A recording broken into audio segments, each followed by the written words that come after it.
안녕하세요. 사연에 빠지다의 DJ 민영입니다. 오늘도 구독과 좋아요 버튼 잊지 말고 눌러주시고요. 그럼 오늘의 사연도 바로 시작해 볼게요. 안녕하세요. 저는 50대 초반에 접어든 기물이라고 합니다. 얼마 전 저는 이혼을 하고 돌싱이 되었는데요. 이번 일을 통해 느낀 바도 크고 인생의 교훈 하나를 얻어가는 느낌입니다.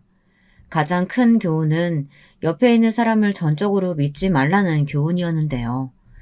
원체 저는 성격이 사람을 좋아하고 잘 믿는 성격이라 이런 일이 벌어진 것 같습니다. 혹시 저처럼 이혼을 하시거나 혹은 가까웠던 사람과 갈라진 경험이 있으신 분들이라면 오늘 제 사연에 많이 공감하며 들으실 것 같습니다. 이번 사연 반전도 있으니 꼭 끝까지 들어주시면 감사하겠습니다. 먼저 제 소개를 해드려야 할 것 같은데요. 저는 현재 제 딸아이와 함께 부모님이 있는 곳에서 인터넷으로 농작물을 판매하는 일을 하고 있고요. 주로 판매하는 분야는 과일입니다. 요즘은 설날이 다가오니 정신없이 바쁠 때인데요. 이렇게 바쁠 때는 인터넷 일이 아주 익숙하지는 않은 터라 딸의 도움을 받으며 일하고 있습니다. 요즘은 백화점이나 마트를 가지 않고 인터넷에서 명절 과일 세트를 주문하시는 분들이 많기 때문에 저희에게는 고마운 일인데요. 오늘도 하나하나 정성스레 들어온 주문을 확인하고 택배 업체에 보내면서 하루 일과를 마치고 이렇게 글을 쓰게 되었습니다. 처음부터 제가 인터넷으로 과일 판매 일을 한 것은 아니고요. 저는 원래 증권회사에서 일을 하고 있었습니다. 제가 몸담았던 증권회사는 이름이 알려진 큰 회사였던지라 짐작하시겠지만 굉장히 바쁘고 특히 바쁜 시즌이 되면 컵라면으로 끼니를 때워야 할 만큼 정말 열심히 했습니다. 이유는 가족을 먹여 살리기 위해서였죠. 제게는 아내와 토끼 같은 두 딸이 있었는데요. 두 딸은 쌍둥이입니다. 아내는 저와 처음 만났을 때부터 자식은 하나면 족하다고 못 박아주었는데 하늘의 축복처럼 쌍둥이가 태어나는 바람에 두 명의 자식을 두게 되었어요. 이쁜 딸들을 보면 힘들어도 내가 열심히 일해야 이 아이들 대학도 보내고 결혼도 시킬 수 있겠다 싶어서 정말 숨 돌릴 틈 없이 달려온 것 같습니다. 아내는 지인의 소개를 통해 만나게 되었는데요. 첫 만남에서부터 저는 아내가 마음에 들었습니다. 미스코리아 출신이라 그런지 시원시원한 이목구비에 털털한 성격까지 모두 제 마음에 쏙 들더라고요. 이런 말하면 속물이라 보실 수도 있겠지만 친구에게 미스코리아 출신이란 이야기를 들었을 때부터 저는 사실 아내와 연애를 하고 싶었어요. 직접 만나보니 성격도 잘 맞아 아내에게 꼭 마음에 드는 남자가 되어 결혼까지 하고 싶었고요. 근데 아내와 만나면서 아내가 저런 사람보다 조건을 더 마음에 두고 있다는 걸 알 수 있었어요. 우리 씨는 증권회사에서 일하신다고 들었는데 그럼 연봉이 어느 정도예요? 부모님이 건물이나 땅 갖고 계신 건 있고요? 아, 네. 연봉은 제 또래 친구들보다는 그래도 높은 편이고요. 부모님은 그냥 시골에서 농사 지으시는 분들이라 딱히 뭐 큰 재산이랄 건 없어요. 근데 저희 할아버지가 서울에 가진 땅이 있어서 돌아가시면서 부모님께 물려주신다고 했고요. 어머, 그래요? 확실해요? 확실히 주시겠다고 했어요? 전 사실 결혼은 현실적인 거라고 생각하거든요. 물론 평생 살 사람이니 사람 됨됨이나 잘 맞는 것도 중요하지만 경제적인 걸 빼놓을 수 없다고 생각해요. 네. 그렇죠. 저도 거기엔 동의해요. 아내는 저희 할아버지가 땅을 가졌다는 말에 굉장히 흥분했고 연애하면서도 그 부분에 대해 꼬치꼬치 캐묻곤 했어요. 잊을만 하면 한 번씩 묻는 식으로 정말 주는 게 확실하냐고 묻곤 했죠. 결혼을 하고 나서도 아내는 저희 부모님을 뵈러 갈 때 그 부분에 대해 슬쩍 묻기도 했습니다. 그때 전 그저 아내가 솔직하고 오히려 가치관이 확실한 사람이라고 생각했고 이미 콩깍지가 씌어진 터라 별 이상한 점을 못 느꼈습니다. 아내는 저희 집안에 땅이 내려올 거란 말을 듣더니 그 후 급히 결혼을 서두르자고 했는데요. 저는 처음부터 아내를 반려자로 생각하고 있었기에 흔쾌히 수락했습니다. 멋진 프로포즈로 화답했고 결혼식을 올렸죠. 결혼했을 때는 아내의 친정이 가난한 축에 속했고 아내는 당시 일도 안 했기 때문에 제가 거의 모든 것을 마련해 살았는데요. 아내는 이것에 대해 상당히 미안해했습니다. 미안해요. 내가 조금만 돈을 모아놨어도 당신이 이렇게 다 해갈 필요는 없었는데. 아니야, 뭘 그런 걸 미안해. 원래 결혼할 땐 남자가 거의 대부분 하는 게 맞는 거죠. 요즘은 반반 결혼이라고 해서 여자 반, 남자 반 이렇게 결혼 자금을 마련하는 경우가 많다 하지만 저희 때만 해도 남자가 결혼 자금의 많은 부분을 책임지는 경우가 당연했습니다. 근데 그렇다고 해도 제 비중이 상당히 높긴 했죠. 저희 부모님은 이것에 대해 별 다른 말씀 안 하셨지만 아내에 대해서는 약간 의미심장한 눈치이긴 하셨습니다. 아내가 고등학교만 졸업하고 그 후엔 별다른 직장을 구하지 않았다는 것이 내키지 않는다 하시더라고요. 부모님은 평생 농사일을 하셨기 때문에 성실한 사람이 제 반려자가 되면 좋겠다 말씀하시곤 했는데요. 그런 부모님의 기준엔 아내가 못 미친 것 같았습니다. 저기 아들, 엄마 노파심인진 모르겠는데 엄마는 며느라가가 너와는 좀 결이 다른 사람인 것 같다는 생각이 들어. 네 아빠도 그렇게 말하고. 우리는 다른 것보다 성실하고 생활력 강한 좋은 며느리를 바랬어. 너한테 형제가 여럿 있는 것도 아니고 네 누나 한 명 있는데 며느리감이 조금 실망스럽긴 하네. 엄마, 그 사람을 아직 안 겪어봐서 그래요. 아마 결혼하면 엄마한테 제일 잘할 거예요. 평상시 얼마나 검소하고 수더분한데요. 주변 어른들한테 예의도 바르고요. 길 가다가도 다리 불편하신 노약자분들 보면 아내가 제일 먼저 가서 돕는다니까요. 그래? 그런 면이 있다니 그건 몰랐구나. 그래 알겠다. 결혼은 네 의사가 제일 중하니까 엄만 그저 따르기만 할게. 아무튼 잘 살기만 해. 싸우지들 말고. 저는 어머니의 걱정을 가라앉히기 위해 저런 거짓말까지 했었습니다. 그런데 아내는 저희 부모님이 자신을 마음에 안 들어 한다는 걸 눈치챘는지 저한테 무척 섭섭하다고 하더라고요. 자신이 결혼 시장에 팔려온 사람도 아닌데 그런 취급을 당한다면서요. 하지만 맹세코 저희 부모님은 아내 앞에서 마음에 안 든다는 티를 낸 적이 없었습니다. 오히려 아내에게 이쁘고 참한 처자가 들어와 반갑다며 손을 꼭 잡아주셨죠. 그랬기에 전 그런 말을 하는 아내가 이해가 되지 않았습니다. 아내에게 그런 거 아니라고 몇 번이나 설명하려고 했지만 아내는 들으려 하지 않았어요. 삐져서는 몇 날 며칠 저와 말을 하려 하지 않았죠.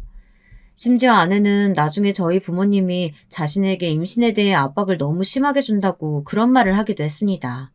애 낳는 기계가 아닌데 결혼한 지 1년도 안 되어서 왜 벌써부터 자신을 들들 볶으려 하는지 모르겠다면서요. 물론 부모님께서 집안에 남자가 저 한 명이니 당연히 자식을 기대하곤 있었지만 아내에게 딱히 압박을 주고 있었다는 걸 전혀 몰랐습니다.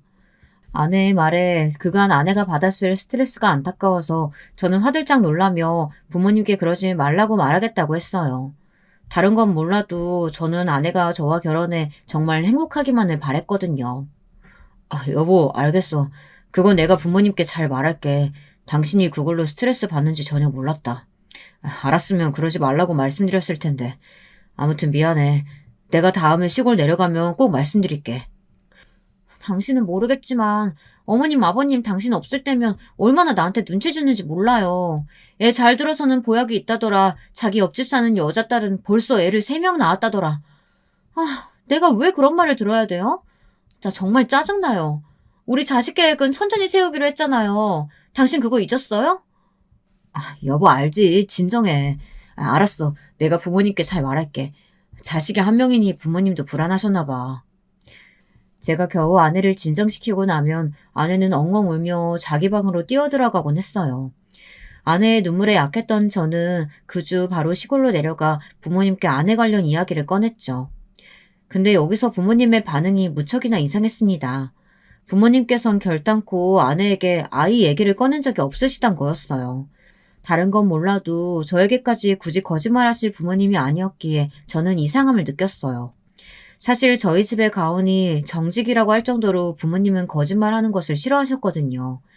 어렸을 때도 제가 가장 부모님께 많이 혼났던 것 중 한 가지가 바로 쓸데없는 거짓말을 해서 부모님께 들켰을 때였어요.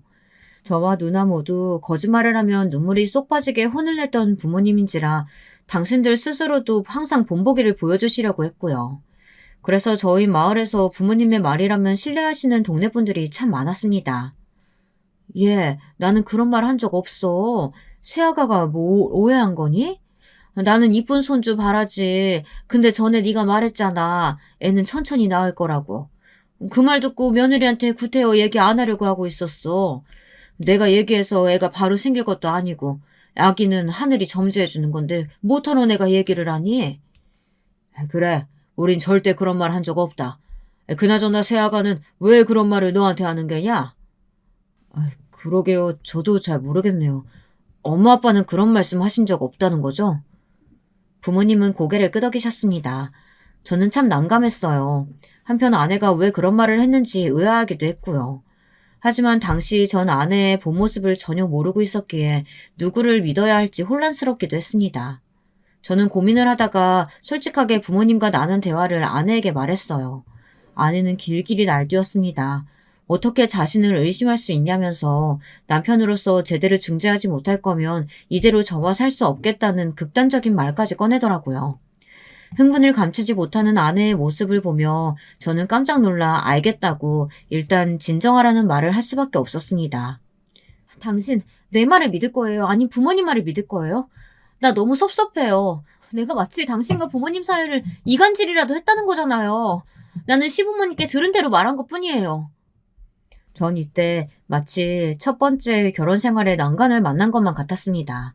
자칫하면 아내와 부모님의 갈등으로 이어질 수도 있겠다 생각이 들었고, 그럼 아내가 저희 부모님을 멀리할 테니 이대로라면 가족의 화합이니 뭐니 아무 소용없이 사이가 다 으스러지고 깨질 것 같아 불안했어요.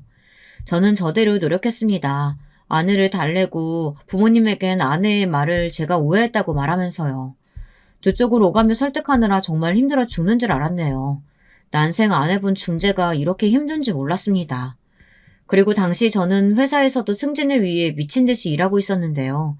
피곤에 찌든 일상을 보내는 도중 이런 일을 겪게 되니 괜스레 짜증도 올라오더라고요.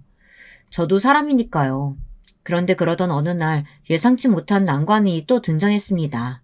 바로 장모님이었어요. 장모님이 다짜고짜 저를 불러 야단을 치시더라고요. 자네, 내가 그렇게 안 봤는데 너무하는구만. 어떻게 이럴 수가 있나? 우리 딸 시집살이 하는 것만은 내가 안 하게 해달라고 그렇게 부탁했는데 정말 사돈 어른들이 너무하시네. 그렇게 안 봤는데 말이야. 네? 장모님, 그게 무슨 말씀이세요? 시집살이라뇨? 제 아내는 시집살이 같은 거 안 하는데요. 아이고, 이래서 남자들이 둔하다는 얘기가 나오는 거야. 그럼 내 딸이 하는 말은 다 뭔가? 애가 삐쩍 말라가지고 얼굴살은 쏙 피어서 어제 우리 집에 와서 얼마나 하소연을 하고 갔는지 몰라. 내가 딸의 말 들으면서 억장이 무너져서 뭔 안 먹던 술까지 다 먹고 이렇게 자네 찾아온 거야. 장모님은 그날 실제로 만취해 계셨습니다. 그러면서 장모님은 집안을 휩쓸 기세로 한바탕 곡을 하시더라고요. 여기서 장모님에 대한 이야기를 잠깐 꺼내자면 결혼 전부터 저는 장모님에게 예의 바른 사이가 되기 위해 많이 노력했는데요. 장모님이 장인어른을 젊은 시절에 보내고 홀로 살아오시며 아내를 키운 것이었거든요. 그만큼 장모님의 삶이 녹록지 않았을 것이란 생각이 들어 저는 장모님께 싹싹하게 잘해드리며 소중한 가족으로서 곁에 있어드리고 싶었습니다. 아내도 제게 장모님을 생각하면 눈물부터 난다면서 어린 시절 가난했던 친정에 대해 많이 말하곤 했는데요. 이야기를 듣다 보니 부모님 아래에서 큰 어려움 없이 자란 제가 얼마나 행운아인지 느낄 수 있었습니다. 물론 장모님은 제가 잘해드리면 해드릴수록 저를 무척 좋아하셨고요. 나는 마치 자네가 내 아들 같아. 전에 내가 말한 적 있지? 우리 아들, 내 배에서 그만 태어나지도 못하고 유산된. 꼭 그 아들이 크면 자네처럼 됐을까 싶다니까? 하늘이 나한테 자네를 내려준 것만 같아. 자네가 내 천운이고 복이야. 아유, 감사합니다, 장모님. 그런 말 들으니까 뭐라 말씀드려야 할지 모르겠어요. 쑥스러워서요. 제가 뭐 한 게 있다고. 자네가 한 게 왜 없어? 자네는 존재 자체로도 나한테 든든한 힘인데. 우리 사이 내가 어디 가면 꼭 자랑하고 다녀. 돈도 잘 벌지만 우리 딸한테도 잘하고 나한테도 잘한다고. 이런 사이가 없지, 없어. 장모님이 저를 이렇게 칭찬해 주시면 저도 기분이 좋았습니다. 장모님께 딱히 해드리는 것이라곤 용돈 드리는 것 외엔 없었는데 후한 대접을 받는 기분이랄까요. 제가 정말 처가의 복덩어리라도 된 것 같았죠. 그랬던 장모님이 저렇게 말씀하시니 저도 마음이 어려웠어요. 장모님은 다음날 술이 깨셔서는 저희 집을 다시 찾아오셨습니다. 퇴근하고 집에 돌아오니 장모님과 아내가 함께 앉아있는 걸 보는데 가슴이 쿵 떨어지더라고요. 무슨 이야기가 화살처럼 날아들어올지 몰라 덩달아 긴장이 되었습니다. 그런데 장모님이 이때 꺼내신 말씀은 예상 밖의 것이었습니다. 내가 어제 술을 너무 많이 먹어서 그런지 자네한테 너무 속을 다 털어놓은 것 같네. 부담스러웠다면 미안하네. 앞으로는 그런 일 없을 거야. 어른으로서 민망하네. 아닙니다, 장모님. 장모님도 힘드셔서 찾아온 걸 텐데요. 그래, 알아준다면 고맙네. 딸 가진 엄마로선 이것저것 다 걱정되고 괜히 신경 쓰이기 마련이야. 나도 시집살이 했기 때문에 더 마음 쓰였고. 네, 장모님, 이해합니다. 오해는 하지 말아주세요. 장모님은 저와의 사이를 좋게 풀고 싶어 오셨다 했고 그에 저는 덩달아 화답해 드렸습니다. 어찌됐든 어른이 먼저 오셔서 사과까지 하셨으니까요. 근데 갑자기 장모님께서 한숨을 푹 쉬시더니 창문 밖 먼 곳을 바라보시며 이러시더군요. 그나저나 오늘 온 김에 한 가지 말할 게 있네. 얘 동생 자네 처남 말이야. 이놈이 글쎄 회사에서 잘리고 난 뒤 일할 생각은 않고 계속 집구석에만 있는데 어디 취직시킬 데 없겠는가? 아휴, 내가 요즘 얘 때문에 정말 머리털이 다 빠질 정도로 힘들어 죽겠어. 어디라도 나가면 좋겠는데 일할 생각을 도통 안 하니까. 나도 얘 뒤치다거리 하다 보니까 허리가 휘겠네, 휘겠어. 자네가 도움 줄 수 없겠는가? 아, 처남이 일을 안 했나요? 저번에 저한테 일한다고 하길래 그런 줄 알았는데 걱정 많으셨겠어요. 네, 그럼 장모님 제가 한번 알아볼게요. 그래, 고맙네, 고마워. 처남이 일을 안 하는 바람에 장모님이 많이 힘드시다고 우시는데 보고 있으니 안타깝더라고요. 처남은 원체 좀 껄렁한 스타일이었고 일하기보단 노는 걸 좋아하는 사람이었습니다. 그래서 제가 처남을 잘 설득해 일을 하게 만들거나 자리를 한번 알아보겠다고 한 것이고요. 처남은 제가 만나자고 하자마자 불만 가득 섞인 표정으로 술 사줄 거 아니면 안 나가겠다고 하더라고요. 매형, 나 술 안 사줄 거면 그 자리 안 가요. 보나마나 잔소리인데 왜 가요, 내가? 우리 엄마가 뭐 나보고 일하래요? 일단 술 사줄 테니까 나와서 얘기해. 어린아이 달래듯 그렇게 어르고 달래서 저는 처남을 술집으로 나오게 했습니다. 그리고 깊은 대화를 시도해보고자 했죠. 정확히는 처남의 이야기를 들어보고자 했죠. 허나 처남은 술만 계속 들이키고 시시껄렁한 농담만 할 뿐 정말로 일 같은 건 할 생각이 없어 보였습니다. 이대로면 장모님이 더 힘들어하실 게 그려지는 상황이었습니다. 아내도 당시 동생 걱정에 임신이 더 안 되는 것 같다며 저보고 꼭 어떻게든 설득해보라고 했거든요. 아, 나 돈 많이 주는 자리 아니면 일 안 할 거예요, 매요. 처음부터 어떻게 돈을 많이 벌어. 하나씩 하나씩 단계를 밟아나가야지. 그러면서 조금씩 경력도 만들고 해야. 아, 됐고. 난 돈 많이 줄 거 아니면 일 안 해요. 그냥 이대로 사는 게 훨씬 편하다고요. 쥐꼬리만한 돈 받으면서 왜 힘들게 일을 해요? 처남은 단호했습니다. 결국 저는 아는 사람의 인맥을 총동원해서 처남이 일할 만한 자리를 만들었습니다. 아는 지인이 회사를 작게 하나 운영하고 있었거든요.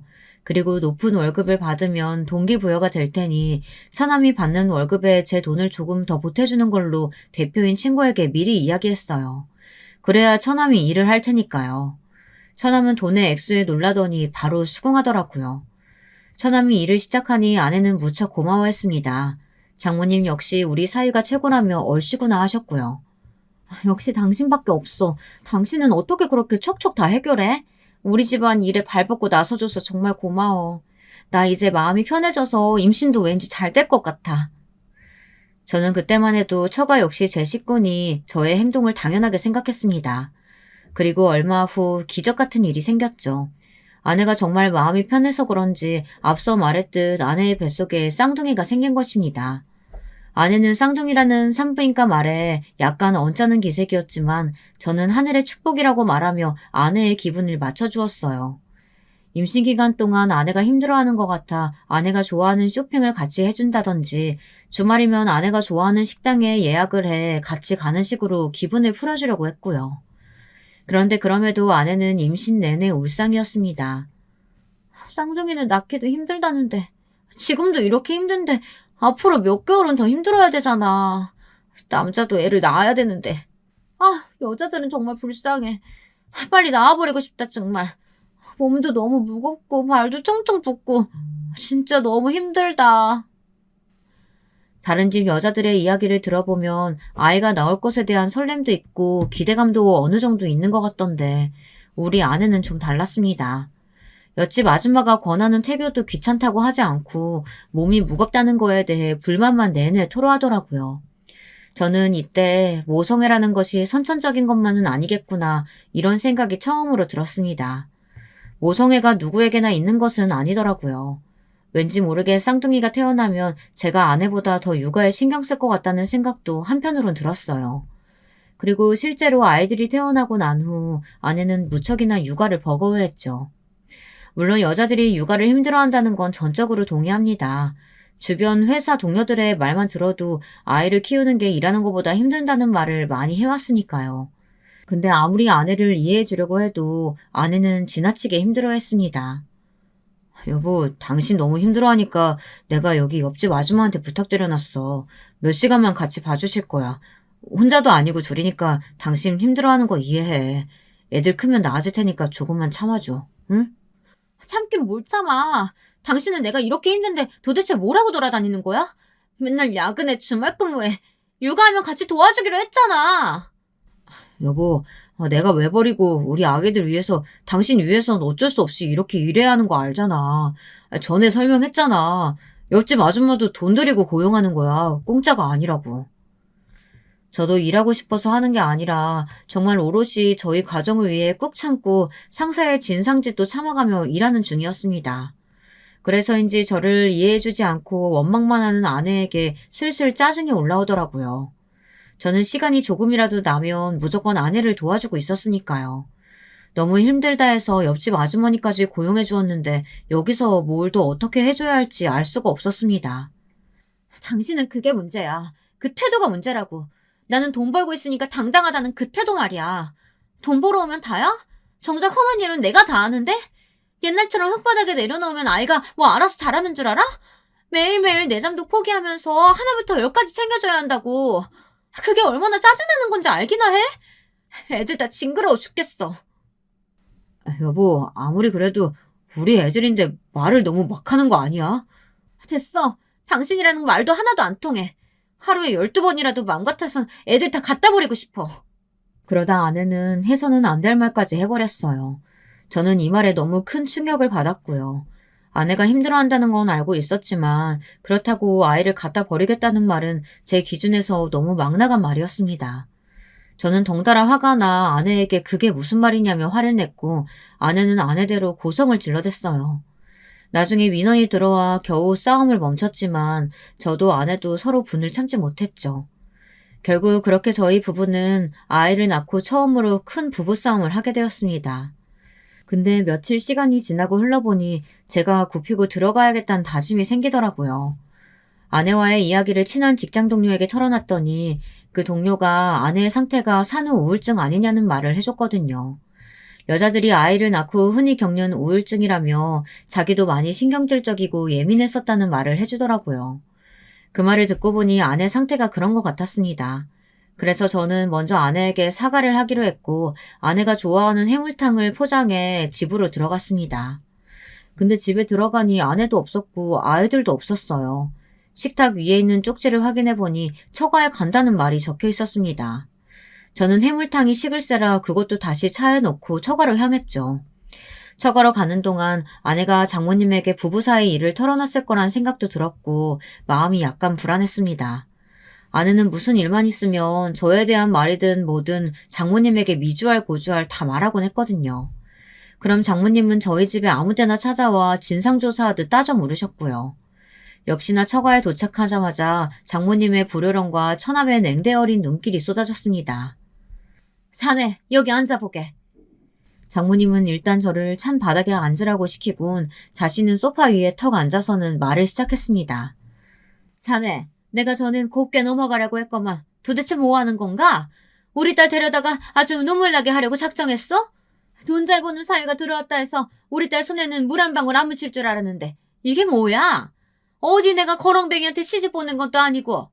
장모님, 그게 아니고요. 제 말도 좀 들어봐 주세요. 매형, 우리 엄마 말씀 틀린 거 하나 없어요. 그냥 듣고 계세요. 솔직히 매형이 잘못한 건 인정해야죠. 우리 누나 말로는 매형 일하느라 애 얼굴도 못 알아보고 지낸다는데 그건 좀 너무하지 않아요?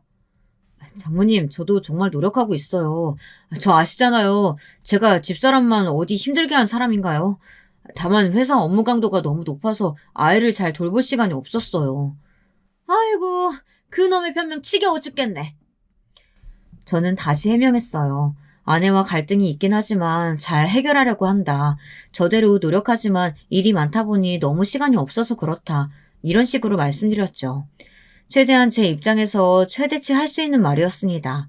다만 아내가 산후 우울증인지 몰랐기에 앞으로는 더 잘 살피겠다고 했어요.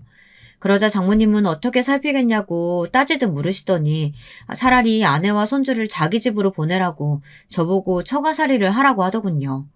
처가살이라니 좀 놀라서 되물었습니다. 처가살이 해야지 왜 못해? 어차피 거기 아줌마한테도 돈 주고 한다며. 모르는 사람한테 우리 손주는 맡기는 것도 찝찝해. 차라리 나한테 돈 주고 내가 손주 책임져 주는 게 어떤가? 그게 낫지 않겠어? 돈도 많이 안 줘도 돼. 난 그저 우리 딸 위해 그러는 거니까. 라고 하시더라고요. 아내는 자기도 친정에 살면 훨씬 마음이 편할 것 같다고 했습니다. 아내와 장모님 둘이서 그렇게 쏟아내니 저는 다른 선택의 방법이 없었습니다. 일단은 아내의 우울증이 낫기 전까진 아내의 의견을 존중해주자고 마음먹었으니까요. 그렇게 전 처가살이를 시작하게 되었습니다. 여기서부터 어떤 난관이 기다리고 있을지는 상상도 하지 못했죠. 장모님께는 원래 드리던 용돈에서 아이 봐주시는 값으로 50만 원 정도를 더 올려드렸어요. 당시 돈으로 50만 원이면 결코 적은 돈이 아니었습니다. 하지만 그래도 예쁜 딸들을 봐주시는 거니 감사한 마음으로 드린 돈이었어요. 장모님은 매달 용돈 드리는 날이 되면 신나하셨고 저에게도 고맙다 말씀하셨어요. 우리 사위가 용돈도 이렇게 척척 주니 참 고맙네, 고마워. 내 딸도 정서적으로 많이 안정된 것 같은데 자네가 보기에도 그러지 않은가? 네, 그런 것 같네요. 다 장모님 덕분입니다. 장모님은 항상 자신이 아내를 잘 보살피고 있다고 했고 아내 또한 친정에 있으니 저와 다툴 일이 거의 없었습니다. 짜증내는 횟수도 훨씬 적었고요. 전 그것에 굉장히 만족했어요. 일단 저희 딸들이 행복한 환경에서 자라는 게 가장 중요했으니까요. 아이들은 어른들의 부부싸움을 전쟁으로 생각한다는 말이 있잖아요. 그만큼 아이들의 성장 환경만큼은 편안함을 느낄 수 있도록 만들어주고 싶었습니다. 그래서 저는 처가살이가 눈치 보이고 힘들 때도 있었지만 그런 티를 내지 않고 살았던 것 같습니다. 다만 어느 날부턴 처가살이가 상당히 부담스러워지기 시작했는데요. 왜냐하면 장모님이 3달에 한 번꼴로 목돈을 요구하셨기 때문입니다. 100만 원, 200만 원씩 말입니다. 이유를 물어보면 저희 딸 교육비라고 하는데 교육비로는 그 정도 목돈이 들 리가 없었습니다. 그래서 제가 나를 잡고 조심히 물어봤더니 기괴한 답변이 나오더군요. 아이고, 왜 이리 눈치가 없어? 명목은 그렇지만 내가 옷 좀 사입고 하려고 그러지. 다음 달 동창인데 입을 옷이 영 없단 말이야. 네? 옷을 사입으시려고요? 그래. 물론 나만 입는 건 절대 아니고 우리 소녀들 옷이랑 따로 또 같이 사입히려고 하네. 아니 글쎄 동네 걸어다니다 보면 우리 소녀들 옷이 제일 꾀재재하단 말이지. 얘네들도 어리지만 느끼는 감정이란 게 있는데 잘 입혀보내야지. 그리고 이제 학교도 들어가는데 다른 애들이랑 얼마나 비교되겠어? 그건 그렇지만. 왜? 자네 혹시 내 옷 사주는 게 아까운가? 아유, 그럴 리가요. 그건 아니에요. 장모님은 말은 그렇게 하지만 지출 내역을 가만히 살펴보면 저희 딸 옷들보단 자기 옷이 훨씬 많고 거의 명품급이었습니다. 아무래도 이 부분은 짚고 넘어가야겠다는 생각이 들더라고요. 그래서 어느 날은 진지하게 장모님과 이야기를 해보려고 했는데 이날의 갈등은 급기야 싸움이 되고야 말았습니다. 이거 내가 이제 자네 눈치까지 봐야 하나? 내가 이제 학교 다니는 애들 밥 먹여주고 옷 입혀주고 집안일이면 다 해주는데 가사 도우미보다 못한 월급 받아가면서 이런 대접 받아야겠어? 자네는 도대체 어른 모시기를 어째 이따위로 할 수가 있어? 이 정도면 가정교육에 문제 있는 거 아니야? 여보, 나도 너무 당황스럽네. 어떻게 우리 엄마한테 돈 가지고 뭐라고 할 수가 있어? 우리 엄마가 우리 편의를 얼마나 많이 봐주시는데 어제도 당신 좋아하는 아구찜 해놔야 한다고 장 보고 얼마나 부산을 떨었는데 당신은 그런 건 생각도 안 하니? 아, 돈 주니 당연하다 이거야? 아니, 내가 언제 그랬어. 장모님 오해십니다. 제가 뭐라고 하는 게 절대 아니고요. 목돈 요구하시는 게 저도 힘들어서 그래요. 제가 왜 버리고 우리 애들도 둘이라 이제 정말 돈 들어갈 때가 만만치 않아요. 제가 사업하는 사람이었다면 모르겠지만 직장인인데 어떻게 그 돈을 다 마련하나요? 저희 지금 적자예요. 이대로라면 저축은커녕 집 사는 건 꿈도 못 꿀 겁니다. 제가 한 이야기는 지극히 현실적인 이야기였습니다. 사실 아이들이 학교에 가고 나니 지출이 눈덩이처럼 불어나는 것도 사실이었고, 어른들이 조금이라도 지출을 줄여야 적절한 수준에서 우리 아이들에게 들어갈 돈을 조절하며 우리 집안 생활비의 균형을 잡아나갈 수 있었어요. 그런데 장모님은 뭐가 그리 분한지 제 말이 끝나자마자 노발대발을 하시더라고요. 그 와중에 저한테 큰 상처를 줬고요. 어머, 자네 이제 날 위협하는 거야 뭐야? 내가 뭐 얼마나 옷에 돈을 썼다고 이 난리 떠는 거야? 자네가 무능력해가지고 돈 못 버는 걸 가지고 왜 나한테 화살을 돌리냔 말이야. 100만 원, 200만 원이 뭐 큰 돈이라고. 다른 사위였으면 이미 척척 내놨어. 알아? 이래서 내가 우리 딸 미스코리아 출신이라고 다른 데서 선 들어왔을 때 거길 잡았어야 됐는데. 아이고, 아쉬워라, 아쉬워. 자네보다 집안 빵빵한 선자리가 넘치고 넘쳤었는데. 저는 다른 걸 다 떠나 솔직히 너무 섭섭했습니다. 지금까지 처가살이를 선택할 만큼 장모님에게 못했던 적도 없고 아내에게도 최선을 다했었는데 어떻게 저에 대한 판단이 저 정도에 그칠 수밖에 없었을까요? 저런 말밖에 할 수 없었던 걸까요? 대화가 그렇게 무르익자 옆에서 제 편을 들어줄 줄 알았던 아내는 오히려 저를 같이 공격하고 나섰습니다. 아내는 저를 픽 비웃으며 말을 이어가더군요. 그래, 나 솔직히 엄마 말대로 준재벌급 집들이 줄줄이 섰었어.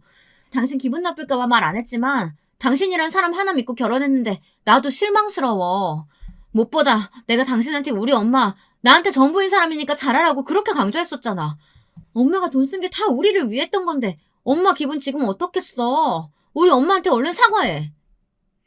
사과하라는 말에 저는 너무 비참한 심정이 되었습니다.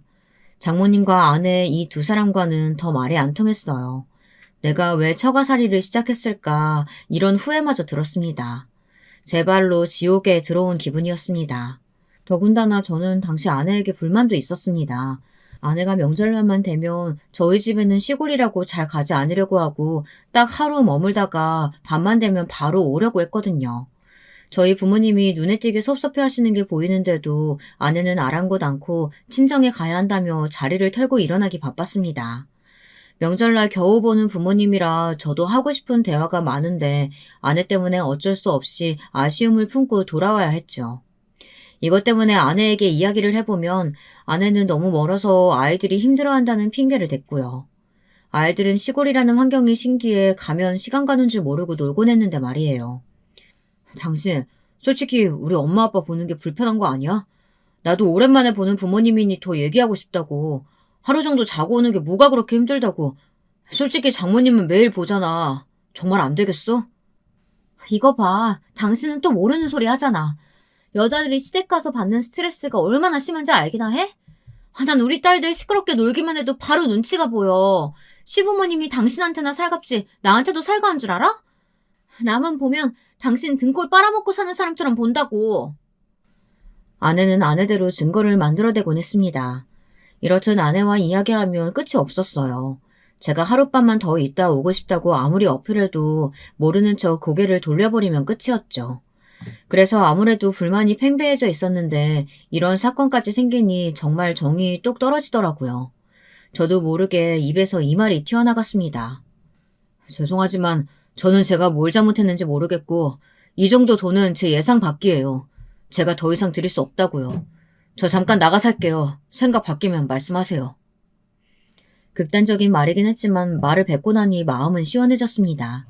장모님의 편의대로 제가 돈을 벌어올 수도 없었고요. 제가 그렇게 나오니 장모님은 역시나 다시 돌아오라고 하셨고 돈을 줄이라고 말씀하셨습니다. 자기에게도 최소 생활비가 필요하니 용돈은 그대로 유지하자고 하셨고요. 저는 요구를 들어드렸죠. 하지만 아내와 장모님은 그 이후 저를 약간은 벌레 보듯 하기 시작했습니다. 저를 두고 둘이서 거실에서 이야기하는 소리를 가만히 듣다 보면 욕하는 말이 들려오기도 했어요. 장모님은 다른 사위랑 저를 끊임없이 비교했고 아내는 장모님의 말이 맞다며 맞장구를 쳐댔고요. 저를 욕하며 떡방아 찌어대는 두 사람의 대화 소리는 정말이지 듣기 싫었습니다. 그래서 어느 날부턴 저도 회사에서 돌아오면 바로 밥만 먹고 우리 딸들을 본 후 제 방으로 들어가 버렸죠. 그게 차라리 마음이 편하더라고요. 거기다 그 시절 처남 사건이 생기면서 장모님의 저에 대한 반감은 더 심해지고 말았습니다. 장모님이 어느 날은 처남을 초대해 함께 식사를 하자고 하더라고요. 처남은 자주 저희 집에 들리긴 했지만 올 때마다 저희 딸아이 과자 하나 사온 적이 없었어요. 그런데 그날은 처남이 저희 딸아이 볼책이며 가방 같은 것들을 사왔더라고요. 고마운 마음에 반가워하며 처남을 맞이했습니다. 근데 그것들이 결국은 함정이었다는 것을, 더 큰 그림을 그리기 위한 계획이었다는 것을 후에 알게 되었습니다. 저녁을 먹고 할 얘기가 없어 뻘쭘하게 앉아있다 뭐라도 대화를 해야 할 것 같아 처남이 다니는 회사에 대해 물어봤는데 이런 말을 하더라고요. 왜요? 진짜 힘들어요. 진짜 말도 못해요. 야근도 엄청 시키고 뭐만 하면 성과로 사람 쪼아대고 이런 게 사회생활인가 싶은데 나 못 버티겠어요. 말 나온 김에 우리 회사 대표랑 매형 친하다고 했잖아요. 나 월급 좀만 더 올려달라고 말해봐요. 나 이 쥐꼬리만한 월급이면 계속 노총각으로 살게 생겼어요. 그래, 우리 아들 고생해서 일하는데 자네가 좀 도와주게. 보는데 나도 안쓰러워 죽겠어. 옆에서 장모님까지 덧붙여 그런 말씀을 하시는데 전 기가 찼습니다. 친구에게 처남의 회사 근무 태도가 너무 불량해서 몇 번이나 자르려 했던 걸 들었거든요. 매일같이 지각에 몇 년이 지나도 늘지 않는 성과 때문에 오히려 회사 입장에서는 손해라고 했어요. 다만 제 처남이라는 걸 알고 제 얼굴을 봐서 어쩔 수 없이 냅두고 있다고 했었습니다. 처남, 내가 이런 말 안 하려고 했는데 처남이 받는 돈에 내 돈 이미 들어가 있어. 처남 경력 하나 없는 신입사원인데 어떻게 그 월급을 받고 시작할 수 있었겠어. 눈치 못 챘다니 내가 더 놀랍네. 난 처남이 알고 있는 줄 알았지. 이미 처남에게 돈 주고 있으니까 돈은 못 줘. 우리 사는 것도 빠듯해. 그리고 친구한테 듣기론 처남 몇 번이나 자르고 싶었는데 못 그러고 있다고 하던데. 매일 지각은 기본이라며? 뭐라고요? 이미 저한테 돈을 얹어주고 있었다고요? 제 말에 처남은 상당히 당황한 표정이었습니다. 장모님 또한 마찬가지였고요.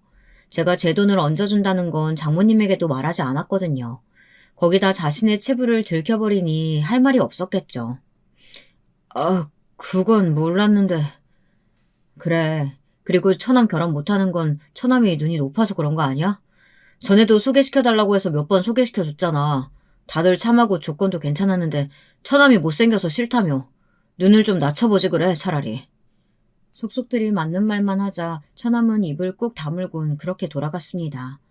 소득 없이 터덜터덜 돌아가는 뒷모습을 장모님은 안쓰럽게 생각하셨는지 그 이후로는 더 저를 낯선 사람으로 취급하더라고요. 저는 이 집에서 점점 없는 사람, 투명인간이 되어갔습니다. 아내와 장모 두 사람이 저를 그렇게 취급했으니까요. 그러다 우리 딸들이 성인이 되고 자기의 몫을 할 때쯤 저는 아내에게 분가를 요청하게 됐어요. 더 이상은 저도 참고 살기 싫었거든요. 집에서만큼은 편하게 지내고 싶었고요. 아내는 역시나 싫다며 저와 갈등을 빚으려 했지만 어쩔 수 없는 사건이 생겼어요. 너희들 이제 나가 살아라. 네? 갑자기 그게 무슨... 평소에 장모님이 나가시는 동아리에서 어떤 할아버지를 만나셨는데 그 할아버지와 함께 사시겠다고 하며 따로 나가겠다고 하시더라고요. 덕분에 일은 수월하게 진행되었습니다. 드디어 저희 식구들끼리 살 수 있으니 전 너무 행복했습니다. 아이들도 할머니를 불편해했던지라 좋아했고요. 그리고 저희 어머니께 집들이 겸 집에 놀러 오시라고 했어요. 꼭 오셔야겠어? 싫은데. 여보, 우리 어머니 아버지의 명절 말고는 평소에 볼 기회도 없었잖아. 두 분이 여기까지 오신다고 하는데 어떻게 싫다 해. 정말 당신은 꼭 나를 나쁜 사람 만들어야겠어? 알겠어. 근데 설마 자는 건 아니지? 자는 건 싫어. 우리 딸들도 불편해해. 아내는 잔뜩 싫어하는 기색을 드러냈지만 어쨌든 허락했기에 저는 바로 부모님께 연락을 드렸고 두 분은 직접 시골에서 올라오시게 되었습니다. 제가 데리러 간다고 했지만 부모님은 괜찮다며 저보고 나오지 말라 신신당부하시더라고요. 저는 딸아이들이 커가며 부모님 생각도 많이 나고 그리워지던 찰나였기에 아버지와도 술 한잔 기울이며 많은 이야기를 나누고 싶었습니다. 그래서 부모님이 오시기 전날 좋은 술도 준비해놓고 기쁘게 맞을 준비를 했죠. 시골에서 올라오신 부모님은 아내를 보자마자 여전히 예쁘다며 들고 오신 반찬거리와 몇 가지 과일들을 주셨습니다. 근데 아내의 반응이 너무 차가웠습니다. 아, 뭐 굳이 이걸 다 가지고 오셨어요? 괜찮은데. 냉장고가 꽉 찼거든요. 아, 그러니? 아이고, 우리가 주책을 부렸나 보구나. 미안하다. 아니에요. 뭐 가지고 오셨으니까 받긴 받을게요. 그나저나 옷은 저 주세요. 제가 걸어드릴게요. 옷 빨아오신 거죠? 저는 기분이 나빴지만 부모님 앞이라 일단은 꾹 참았습니다. 부모님은 허허실실 웃으시며 저와 함께 동네 나들이도 하시고 아내와 이런저런 이야기도 주고받으셨어요. 아내는 대화 내내 탐탁치 않은 표정이었지만 부모님은 모르는 척 장모님 안부도 묻고 하셨죠. 아내가 오로지 관심이 있어 하는 건 딱 한 가지였어요. 바로 부모님의 땅이었죠. 예전에 제가 연애할 적 할아버지에게서 내려올 땅이 있다고 말씀드렸잖아요. 그 땅의 시세가 어느 정도 되는지 그것에만 관심 있어 했습니다. 아, 그 땅? 아이고, 그거 얼마 안 돼. 그냥 아주 조그만 거라 내세울 게 못 된단다. 그래도 서울이면 꽤 괜찮을 줄 알았는데. 아무쪼록 땅값 오르면 말씀해 주세요. 그래, 알겠다. 아내는 마치 당연히 자기에게 올 땅처럼 그렇게 말하더라고요. 부모님 얼굴에서도 어이없어 하는 기색이 엿보였습니다. 왜 자기 땅이라고 생각한 걸까요? 그런데 기막힌 일은 그 다음 일어나고 말았습니다. 제가 사연을 쓰게 된 이유이고 오늘의 하이라이트 사건입니다. 술을 기울이다 보니 어느새 너무 늦어 부모님이 하룻밤 자고 가게 되었는데요. 아내가 부모님이 돌아가시자마자 장모님을 부른 겁니다. 근데 장모님만 온 게 아니고 낯선 사람들이 뒤따라 우르르 들어오더라고요. 마침 주말이라 제가 집에 있었던 시간이었는데요. 얼떨떨해하며 물으니 청소업체라고 하더라고요. 아, 저 사모님이 부른 청소업체인데요. 혹시 얘기 못 들으셨나요? 네? 청소업체요? 아내를 보니 아내는 희미하게 웃으며 얼른 들어가서 냄새 좀 제거해달라고 요청하고 있었습니다. 그 순간 아내가 왜 청소업체를 불렀는지 알겠더라고요. 저는 머리 끝까지 화가 치밀어 올라 아내의 멱살을 붙잡고 싶은 걸 간신히 참고 물었습니다. 설마 당신 저거 우리 엄마 아빠 때문에 부른 거야? 그럼 그것 때문이지 뭐 때문이겠어. 아, 시골 노인네 냄새 너무 역겨워서 못 살겠어. 아, 그래서 불렀는데 뭐 문제 있어? 우리 엄마도 도와주러 왔으니까 당신도 얼른 청소기 들고 어제 어머님 잠방부터 치워. 아, 정말 오늘 진짜 몇 시간 동안 고생해야 하는 거야. 청소업체 부르는데 얼마 줘야 했는지 알아? 아니, 그것보다 노인네들 냄새가 얼마나 지독했는지 말하는데 토 나올 뻔했어. 당신 때문에 겨우 참았다고. 이런, 당신 제정신이야? 저는 그 순간 참지 못하고 사람들이 있는 앞에서 아내의 뺨을 때렸습니다. 그리고 이혼 선고를 했어요. 어쩌면 진즉했어야 할 일인데 너무 늦게 했다는 생각이 들더라고요. 애초에 내쫓았어야 할 여자였는데 내가 너무 많이 봐줬다. 그치? 이참에 이혼하자. 제발. 아, 그리고 당신한테 얘기할 거 있는데 지금 할게. 당신이 탐내던 땅, 그 땅 강남 땅이고 우리 부모님이 이제 내 명의로 하나 당신 명의로 하나 건물 한 채씩 준다고 하시네. 근데 이혼하면 당신한테 더 이상 줄 필요가 없겠네. 뭐? 뭐? 거짓말하지 마. 무슨 그딴 해괴망측한 거짓말을. 시골 노인네들한테 무슨 돈이 있다고. 자, 못 믿겠으면 서류 확인해봐. 어제 우리 아버지가 준 서류야. 저는 서랍장에서 곧바로 서류를 가져왔고 아내는 서류에서 눈을 떼지 못했습니다. 그러더니 갑자기 장모님까지 달려들어 제 바지가랑이를 붙잡고 빌더라고요. 한 번만 봐달라며 다시는 이런 일 없을 테니 제발 헤아려 달라고요. 저는 선처 따위 베풀 생각 없다고 못 박았습니다. 지금껏 장모님 그리고 아내에게 했던 것들에 대해 고마움 하나 못 느끼는 당신 같은 인간들한테는 지옥에 가라는 말 외엔 할 말이 없다고요.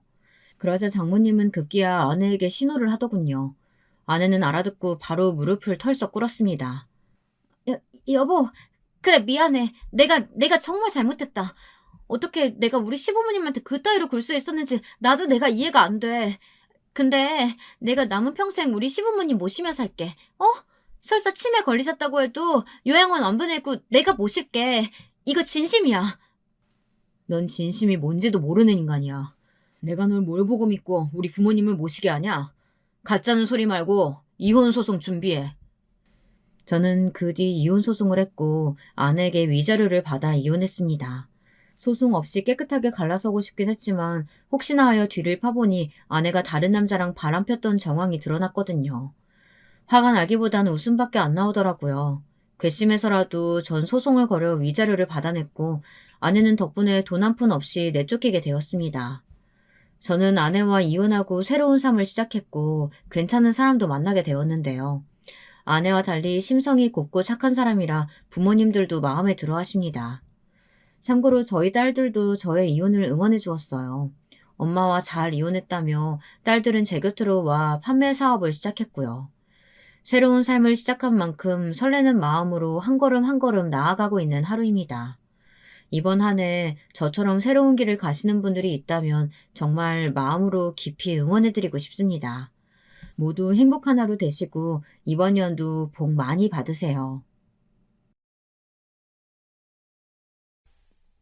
여러분, 두 번째 사연 시작하기 전에 좋아요, 구독 꼭 눌러주실 거죠? 그럼 두 번째 사연 바로 시작합니다.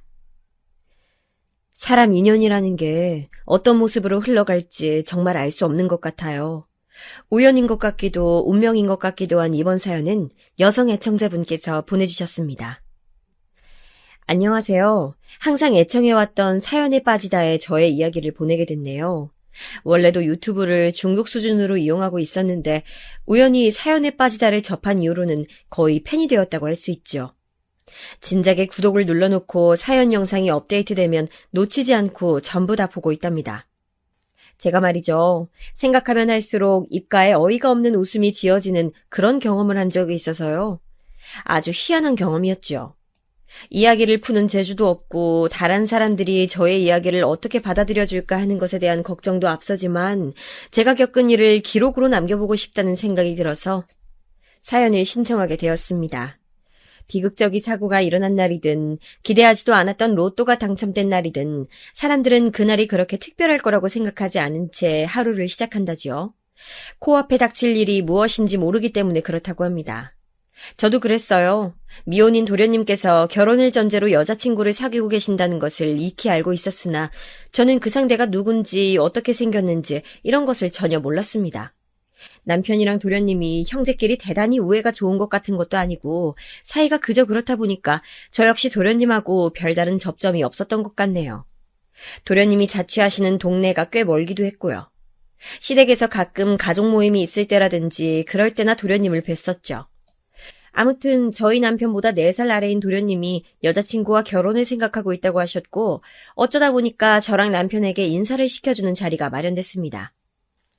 수진 엄마, 곽성이가 금요일 저녁에 시간 되냐고 저번부터 물어보던데 어떻게 할까? 뭐? 도련님이? 아니 당신 그거 도련님이 사귀는 사람 우리한테 얼굴 보여준다고 그래서 만나자는 거 맞지? 그런데 그 중요한 얘기를 까먹고 있다가 이제서야 말하는 거야? 금요일은 당장 이틀 뒤잖아. 아이 그래서 된다고 할 거야 아님 말 거야. 난 일단 시간은 되는데 네 형수한테 허락받아야 한다고 그렇게 곽성이한테 지난주에 말은 해놨어. 근데 오늘 또 연락 오길래 아차 싶었네. 이것 봐. 또 괜히 중간에서 나 들먹였지? 아 진짜 못 살아. 도련님이 우리한테 자주 연락하거나 보자고 하는 사람도 아닌데 굳이 아버님 어머님보다 우리한테 먼저 만나는 사람 보여주겠다고 하는 건 괜한 게 아니겠지. 아유 알았어. 금요일 저녁에 다 같이 식사하자 그래. 수진 엄마, 근데 생각해보니까 당신 금요일에 일이 바쁘잖아. 금요일마다 퇴근이 늦는다는 게 좀 아까 생각이 나더라고. 알긴 알았나 봐. 됐어. 되도록 일 빨리 마치는 대로 내가 식당으로 바로 가면 되니까. 그러면 혹시 나랑 따로 갈 생각이야? 난 당신이랑 같이 가고 싶은데 혼자 가면 어색해서 싫단 말이야. 도련님과 도련님의 여자친구를 만나기로 한 그 자리에 나가기 전에 남편이랑 작은 설전을 벌였던 게 생각이 나네요. 제가 원래 결혼 전에도 잘 툴툴거리거나 까칠하게 말을 하는 사람이었던 건 결단코 아니었는데 결혼하고 나서 살다 보니까 그렇게 됐어요. 자기 식구들 일에는 늘 뒷짐을 지며 뒤에서 관망이나 하려고 하는 주제에 그 모든 자리에 저를 밀어넣는 남편의 태도 때문에 제가 복장이 터져서 성격이 점점 변했던 것입니다. 게다가 시어머니께서 저랑 좀 처음부터 삐거덕거렸던 관계였어요. 시어머니께서는 제가 당신의 맏며느리가 된다는 걸 탐탁지 않아 하셨고, 저는 시어머니 같은 스타일의 어른은 질색이었거든요. 그 사이에서 남편이란 인물이 집안의 장남으로서 중재는커녕 조금도 현명하게 굴지 못했으니 시어머니와 저의 사이가 완화될래야 될 수가 없었습니다. 오히려 시간이 갈수록 서로가 서로를 마음에 안 들어한다는 사실만 분명히 되고 있었죠. 저는 어디까지나 아랫사람이기 때문에 그런 티를 대놓고 내지 못했다면 시어머니께서는 오히려 시간이 흐를수록 드러내놓고 저에게 모진 말씀을 많이 하시게 됐죠. 점점 더 제가 보살이 되어가는 중이었네요. 아무튼 저는 그래서 남편만 보면 속에 커다란 돌멩이 하나가 든 것처럼 마음이 무겁고 답답했어요. 그래서 말을 부드럽게 좋게 할 수 있는 상황에서도 점점 짜증스럽게 굴기 시작했었던 것 같아요. 그런 걸 보면 저도 정신적으로 참 미성숙한 사람이었던 거죠. 아무튼 저는 시댁의 대소사에 남편 대신 제가 반강제적으로 다 참여해야 했던 상황이 된 것만으로도 짜증이 났었으므로 도련님이 모처럼 저희 부부를 따로 만나고자 하셨던 것도 솔직히 귀찮은 마음이 컸어요. 굳이 자기형 부부한테 먼저 소개를 시켜준다는 걸 보면 지금 만난다는 여자친구 그렇게 연애 기간은 오래되지 않았지만 결혼할 생각이 있으신 건 확실한 듯 싶네. 저는 그런 추측을 하면서 그 바빠 미치겠는 금요일의 업무를 간신히 끝낸 채 저녁 식사 자리로 나갔습니다. 자기 혼자 먼저 나가 있으면 될 것이지 혼자는 가기 싫다고 박박 우겨댄 남편 때문에 도착 시간이 약간 지체됐죠. 작은 해프닝이었고 왠지 민망한 마음을 가지고 식당 내부로 들어갔더니 도련님이 자기 여자친구랑 저희 부부를 맞아줬습니다. 평소엔 엄두도 내기 힘든 정말 특별한 날이나 큰맘 먹고 갈 수 있는 고급 식당이었어요. 형수님, 오랜만에 뵈는 것 같아요. 잘 지내셨죠? 이쪽은 저랑 만나고 있는 제 여자친구입니다. 미리 말씀드리자면 저보다 2살 연상이고 슬슬 결혼 생각하고 있습니다. 어머, 그러셨구나. 아유, 도련님, 아버님, 어머님은 아직 모르시는 것 같던데 저희한테 먼저 이런 소식 알려주셔서 감사해요. 두 분 너무 잘 어울리시는 것 같아요. 저는 입으로는 대충 장단을 맞춰주고 있었지만 눈으로는 자꾸 도련님의 여자친구라는 인물을 뚫어지게 관찰하고 있었답니다. 보자마자 이상한 기시감이 들었거든요. 어라? 내가 혹시 이 사람을 살면서 본 적이 있었던가? 처음 보는 것 같지 않는 이 기분은 뭘까? 그리고 옷도 그렇지만 가방까지 꽤 사는 집 따님 같네. 딱 봐도 돈이 많아 보여. 도련님이 어쩌다가 이런 여자를 만나게 됐을까?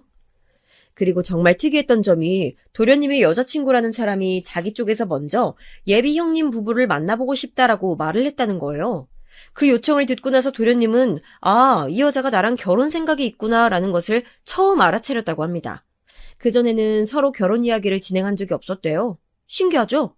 도련님은 본인의 수준에 비해 자기 여자친구가 너무 부잣집 딸이니까 솔직히 결혼까지 가는 건 너무 꿈만 같은 일이라고 생각을 했었대요. 특히나 상대 쪽에서 결혼에 대해 먼저 얘기를 꺼낸 적이 없으니까 도련님은 혼자서 은근히 결혼에 대한 희망사항을 매번 꺼내 보이는 것도 민망했다고 하고요. 그런데 그 여자친구 쪽에서 먼저 결혼에 대해 입장을 표명한 게 바로 저랑 남편을 만나보고 싶다고 했다는 것이죠. 그것도 예비 형님 부부라고 지칭했으니 도련님이 옳다구나 싶었던 것입니다. 갑자기 저는 예비 동서가 생긴 셈이 됐는데 어렴풋이 예상했던 것보다 집안에 사는 수준이 정말 좋은 것 같아서 제가 깜짝 놀랐습니다. 사는 곳이 청담동에 있는 유명 빌라더라고요. 거기는 톱스타들이 몇 명 사는 것으로 알려진 거주지거든요. 서울 강남 한복판에 자기 명의로 된 집이 있다는 것도 놀랄 노자였는데요. 거기에 그치지 않고 그 집이 청담동의 최고급 빌라인 것에 입이 떡 벌어지고 말았습니다. 와, 대박이네. 그런 집에서 살려면 로또 1등이 몇 번이나 당첨돼야 하나? 전생에 나라를 구한 집이었나 보네. 어떻게 그렇게 부자일 수가 있을까? 여보, 조용히 해. 도련님 들으실라. 뭐 어때? 곽송이도 우리가 부러워할수록 좋아할 텐데. 남편이 제 옆에서 작게 중얼중얼거리는 통에 저는 아무렇지 않은 척하느라 민망해서 혼쭐이 났었네요. 제가 지켜본 그리고 알고 있는 남편은 워낙 무력이 크지 않은 사람이었기에 도련님을 시기질투한 인물이 아니었어요. 다만 본인의 처제가 될 여자네 집안이 생각보다 너무 잘 사는 집안이라는 것에 혀를 내두를 만큼 놀란 것처럼 보였죠. 저는 앞으로 언니랑 잘 지내보고 싶어요. 아, 언니라고 불러도 되는 거죠? 아니면 미리 형님이라고 불러드릴까요? 그래도 괜찮으시겠어요? 네? 아, 편하신 대로 불러주세요. 제가 연상이니까 그냥 지금은 언니라고 불러주셔도 되고요. 저희 도련님하고 결혼을 하신다면야 저랑 서로 형님 동서가 되는 거지만 아직은 좀 그러기엔 어색하죠? 사실 저는 안 어색해요. 어차피 결혼할 생각이고 앞으로 한 집안 식구가 될 거니까 싫지 않으시다면 제가 형님이라고 부르고 싶어요. 정 그렇게 생각한다면 그렇게 하세요. 저야 뭐 먼저 호칭 정리해 주신다면 고맙죠. 자기 집안 얘기할 때는 전체적으로 낯을 가리는 듯 대면대면하게 굴었으면서 갑자기 저한테는 아주 활발한 태도를 보이는 것에 제가 당황하고 말았습니다. 오늘 처음 본 자리였는데 다짜고짜 형님이라고 벌써 저를 부르고 싶다니. 속으로는 대체 이 예비동서가 얼마나 도련님을 좋아하고 있으면 결혼에 대한 확신으로 벌써부터 이렇게 행동하는 걸까 하는 생각을 품고 있었습니다. 자리가 파할 때 예비동서는 저에게 자기 휴대폰을 내밀더니 번호를 알려달라고 했습니다. 도련님으로부터 제 번호를 받을 수도 있었지만 굳이 그렇게 하지 않았대요. 저를 만나면 저한테 직접 제 연락처를 받고 싶었다는 게 그 이유였습니다. 저는 예비동서의 휴대폰에 제 번호를 찍어주면서 문득 피어오른 궁금증을 해결하고 싶어졌어요.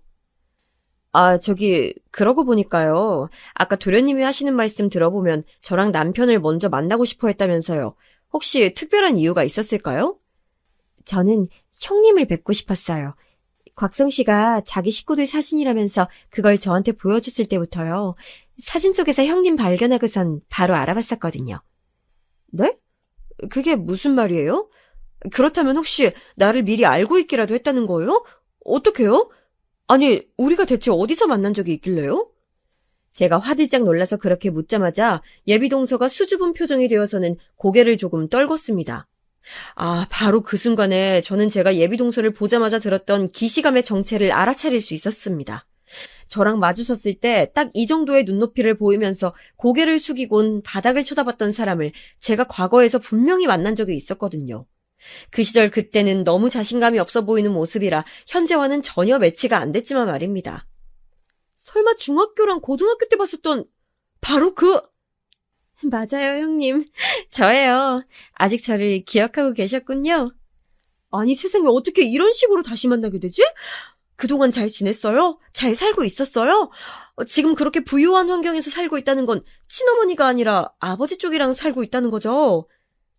형님은 어쩜 제 그런 사정까지 다 기억을 하시다 못해 유출을 하세요? 아, 역시 사려 깊으시다니까. 저 고등학교 3학년 때부터 아버지한테 가서 살았어요. 정신없이 수험 생활에 파묻혀 지내다가 대학 갔었고요.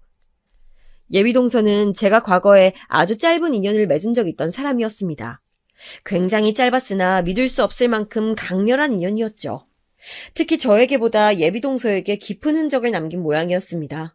저는 상상하지도 못한 재회에 압도당해서 조금은 멍하게 예비동서랑 둘이서 이런저런 대화를 더 나눈 끝에 헤어졌어요. 수진 엄마, 혹시 두 사람 원래 알던 사이였어? 뭘 그렇게 대화를 오래 하다가 와? 아니, 그냥 별거 아니야. 여자들끼리 잠시 할 얘기가 있었어. 하긴 부잣집 딸내미랑 당신이 개인적인 친분이 있었을 리가 없지. 아이, 그나저나 곽성이 이 자식 내 동생이지만 대단하네. 어디서 그런 여자를 만나다가 결혼 얘기까지 진행시켰을까? 하여간 저희 남편은 바로 이런 점이 문제였습니다. 본인은 딱히 그럴 의도가 없었고 악의가 없는데 말이 필터를 안 거치고 그냥 나가버리는 거예요. 저도 예전에는 남편의 이런 화법 때문에 열불이 터져서 부부싸움까지 몇 번 갔었는데 그냥 원래 말하는 꼬라지가 저런 사람이라는 걸 알고 나서부터는 제가 해탈했습니다. 시어머니께서 워낙 막말을 잘하시는 스타일인데 그에 비하자면 남편은 순한 양이나 다름없었으니 비교 대상이 있으니까 차라리 남편이 낮게 보이면서 웬만한 건 용서가 되더라고요. 사람이란 동물은 언제나 상대적이라더니 그 말이 맞는 것 같아요. 그날 집으로 가는 길 내내 차 안에서 저는 과거 회상에 몰입해 있었어요. 세월이 흐르면서 저도 모르게 깜빡 잊고 있던 일들이 제 안에서 살아나는 것을 느꼈죠. 그 과거의 어느 한 틈에 예비동서라는 인물도 들어있었습니다. 인연이라는 게 참 신기하구나. 운명은 우연을 가장해서 오는 것이라더니 그런 것 같기도 하고. 어쨌든 내 예비동서가 될 사람이 옛날에 그 애였다니 정말 기가 막히네. 그 후로 좋은 환경에서 잘 살고 있었구나. 다행이다. 저는 홀로 이런저런 생각에 더 잠겨 있었건만 그런 저를 방해했던 것은 운전을 하던 남편이었습니다. 제가 예비동서라는 인물을 만나고 나서 한참 생각에 잠겨 있는 걸 보고 자기 딴에는 다르게 해석이 된 모양이었어요. 수진 엄마, 설마 당신 앞으로 서열 잡고 살 생각하는 건 아니겠지? 자기보다 아랫사람으로 들어올 텐데 그 사람 집안이 아주 부자인데다가 성격까지 활발해 보이니까 군기 잡기에 만만치 않겠다면서 그런 생각하고 있는 거 아니지? 뭐라고? 아니 무슨 생각을 그렇게 해? 서열이라니. 나 상상도 안 해봤어.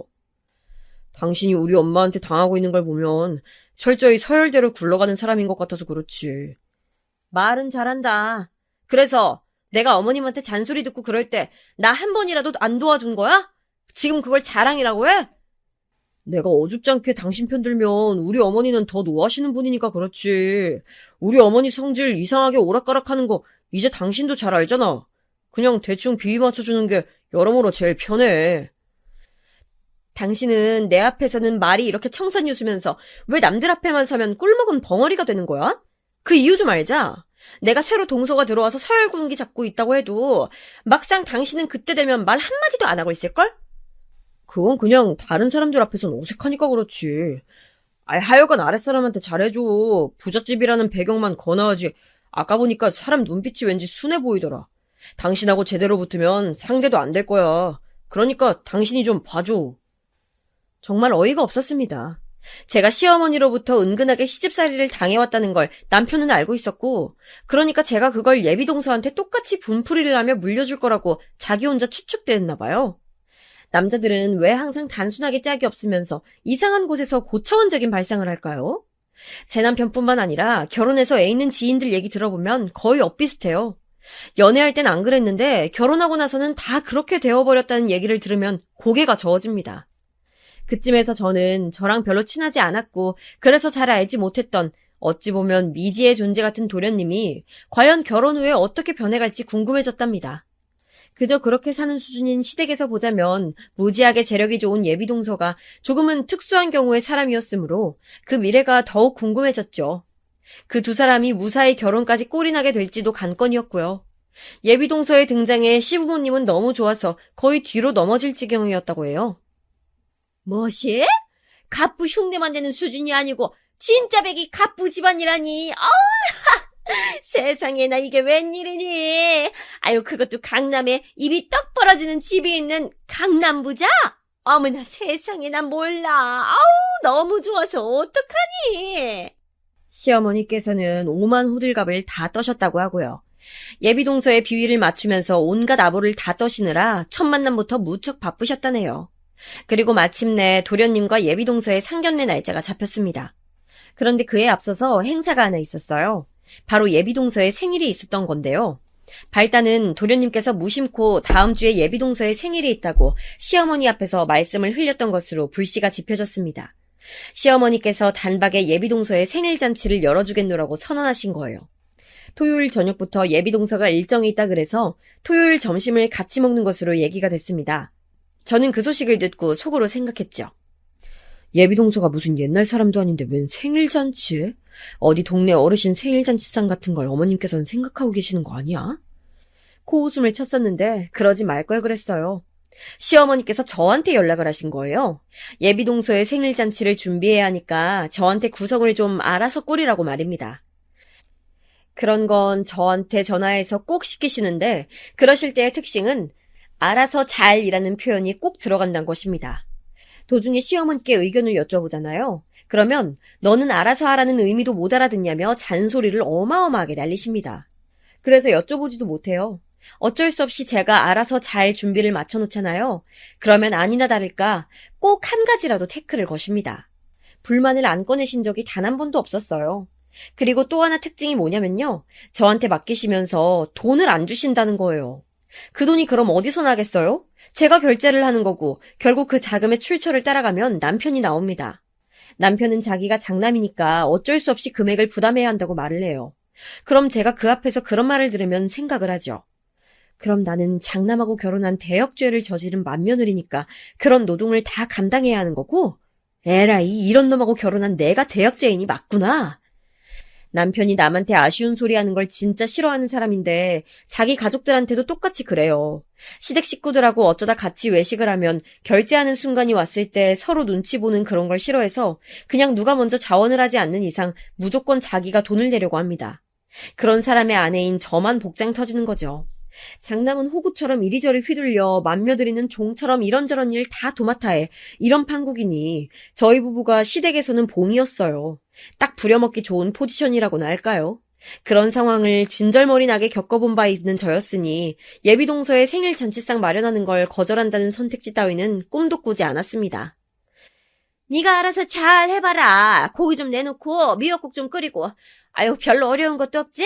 귀한 손님 대접한다 생각하고 성심성의껏 정성을 다하면 돼. 아, 네 어머님. 말씀하신 대로 그렇게 알아서 잘 하겠습니다. 시어머니께서 저한테 열변을 토하시려고 하길래 제가 선수쳐서 무조건 잘 알겠다고 답변 드렸어요. 남편의 말 맞다나 시어머니께서는 그냥 대충 비위 맞춰드리고 적당히 그 하시는 말씀들을 한 귀로 듣고 한 귀로 흘려보내는 게 가장 좋은 상대였으니까요. 처음엔 제가 지는 것 같고 복종하는 며느리가 되는 게 싫고 너무 비굴해지는 것 같아서 반항심이 들었으나 시간이 지나면서 자포자기가 되었던 것 같아요. 똥이 무서워서 피하는 게 아니라 더러워서 피하는 거라는 희대의 명언을 가슴속에 되새겼답니다. 예비동서의 생일잔치를 준비하면서 저는 인맥 파워를 쓰기로 했습니다. 그건 바로 다름 아닌 당사자였어요. 음식 뭐 좋아하냐고 슬쩍 물어봤거든요. 저는 가리는 거 없어요. 생굴 빼고는 못 먹는 음식도 없고요. 특히 입맛이 인스턴트 식품 취향이라서 자극적인 양념도 잘 먹어요. 제가 먹는 양 자체가 좀 적은 편이라서 그렇지 먹기는 안 가리고 다 먹는 것 같아요. 제가 먼저 연락을 한 것이 좋았는지 예비동서가 신이 나서는 이런저런 얘기를 늘어놓았지만 저는 메뉴를 꾸리는데 특별한 제약이 없다는 것을 확인하고서는 그냥 평범하게 메뉴를 골랐어요. 아침 겸 점심을 먹는 자리였으니까 미역국이랑 갈비찜, 조기구이는 기본이었고 그 외의 메뉴들을 추가하기 시작했죠. 금요일에 늦게 퇴근하고 장을 봐뒀다가 토요일에 일찍 눈을 뜨자마자 바로 준비해서 시댁으로 향했어요. 간밤부터 아이가 감기 기운이 있는지 짜증을 부리고 자꾸 뒤척여대서 남편이 데리고 나갔는데 아침에 보니까 정말로 아이 컨디션이 안 좋아 보여서 그냥 저만 먼저 출발했죠. 남편도 밤새 잠을 설친 것 같았거든요. 몇 시간 더 자게 두는 게 나을 것 같았어요. 일감 들고서는 혼자 시댁에 가려니까 정말 피곤하고 정신이 하나도 없었는데 그래도 귀찮거나 번거로운 마음뿐만은 아니었답니다. 예비동서의 생일을 기념해서 제가 직접 음식을 해줄 수 있다는 즐거움 역시도 마음 한구석에 분명히 자리하고 있었으니까요. 비록 제가 거의 다 하기는 했지만 시어머니께서도 거드셨고 시아버지께서는 거실에 상을 펴고 자리를 준비하셨습니다. 원래 예정된 시각은 정오 12시였는데 예비동서가 30분 이상을 일찍 왔어요. 도련님한테 왜 이렇게 일찍 왔냐고 시어머니께서 눈치를 주셨더니 그걸 발견한 예비동서가 멋쩍은 듯이 이렇게 말을 하더라고요. 아, 어머님, 제가 그냥 일찍 가자고 그랬어요. 조금이나마 일손을 거둘 게 있을까 싶어서요. 저 때문에 이런 날 잡아서 만들어주신 것도 모자라 생일상 준비해주신다고 하니까 너무 감사하기도 하고 죄송하기도 해서요. 아유, 그럴 거 없는데 어쩜 이렇게 마음씨도 고울까? 그냥 얼른 자리에나 앉아 있어요. 음식은 우리 집 큰며느리가 다 했으니까. 시어머니께서 너스레를 떠시면서 그렇게 말씀하셨을 때 예비동서가 깜짝 놀라 얼굴이 되어서는 바로 눈짓으로 저를 찾았습니다. 시선이 마주치자 저는 민망해져서 그냥 부엌으로 자리를 떴어요. 귀를 기울이니까 예비동서의 목소리가 들리긴 하더라고요. 저는 형님께서 다 준비해 주시는 줄 몰랐어요. 그리고 그냥 밥하고 국하고만 이렇게 간단히 해서 한 끼 먹는 줄 알았는데 상자리를 보니까 종류가 엄청 많나 보네요. 죄송해서 어떡하죠? 죄송하다니, 그럴 거 없어요. 우리 큰며느리가 자기 음식 솜씨 자랑하고 싶다면서 스스로 저렇게 나서는 걸 어떻게 말리지도 못하고 그래서 그냥 하게 둔 거예요. 그러니까 신경 쓰지 말고 맛있게 먹기나 하면 되지. 작게 웃으시는 시어머니의 목소리를 들으면서 제가 고개를 흔들었습니다. 저 결혼 전에는 바로 말씀을 놓으셨던 기억이 선연한데 예비동서한테는 결혼식장 들어가기 전까지 결코 말을 짧게 할 수가 없다면서 시어머니께서는 존댓말을 고수하고자 하셨죠. 이것부터가 저는 엄청난 차이가 보이는 것에 실소가 지어졌었네요. 예비동서도 일찍 왔겠다. 저는 그냥 준비가 다 된 음식들을 먼저 상으로 날랐습니다. 밥이랑 국만 마지막에 푸면 되게끔 말이죠. 저를 보면서 안절부절 못하는 예비동서가 일을 거들어주고자 했는데 그 눈치를 확인한 도련님이 먼저 나서서 저랑 같이 상을 차려주셨어요. 저는 예비동서랑 눈이 마주쳤을 때 그냥 싱긋 웃어줬고요. 그런데 바로 그 순간이었습니다. 시어머니께서 저를 확 째려보시더니 이를 꽉 악물고선 작은 소리로 저한테 이렇게 말씀하셨어요. 순대볶음? 오늘 메뉴 중에 이런 것도 있었니? 격떨어지게 이런 게 갑자기 왜 끼어들어? 이렇게 좋은 자리에 너는 꼭 너같이 싸구려 스타일의 음식을 꼭 내놔야겠니? 작게 윽박지른 것이었지만 거실이 호남 평야도 아닌데 당연히 예비동서한테도 들렸죠. 안 그래도 저희 쪽으로 귀를 쫑긋 세우고 있는 눈치였으니까요. 그래서 저는 너무 민망했어요. 예비동서가 보는 앞에서 이런 취급을 당했다는 게 순간적으로 창피했고 시어머니가 원망스러웠습니다. 제가 울컥해서 입을 놀리려던 찰나 제 순서를 가로챈 사람이 있었으니 그건 바로 예비동서였어요. 어머님, 그러지 마세요. 왜 형님한테 그런 식으로 말씀하시는 거예요? 어? 아무것도 아니에요. 그냥 우리 큰며느리가 눈치 없게 시리 조금 다른 메뉴들하고 동떨어지는 음식 내놨길래 내가 이건 별론 것 같다고 그렇게 말하는 중이었어요. 시어머니께서는 민망한 내색을 뒤로 감추시며 태연하게 받아치셨지만 이미 예비동서의 표정은 좋지 않게 변해 있었습니다. 어머님, 원래 지금 이렇게 말씀드릴 생각은 추호도 없었지만 형님한테 그렇게 굴지 마세요. 저를 위하신다면 더욱이요. 왜냐하면 형님은 제 은인이시거든요. 예비동서의 발언에 제가 깜짝 놀라서 굳어버렸는데 시부모님이 놀라신 것에 비하면 아무것도 아니었어요. 도련님은 예비동서와 제가 원래 아는 사이란 것을 이미 알고 계신 눈치였지만 그럼에도 표정이 조금 놀란 기색이었습니다. 바로 그때 현관문이 열리면서 저희 남편이랑 아이가 들어왔어요. 그러나 예비동서는 그쪽으로는 눈길도 주지 않은 채 말을 이었습니다. 어리둥절한 낯에 시어머니를 향해서 말이죠.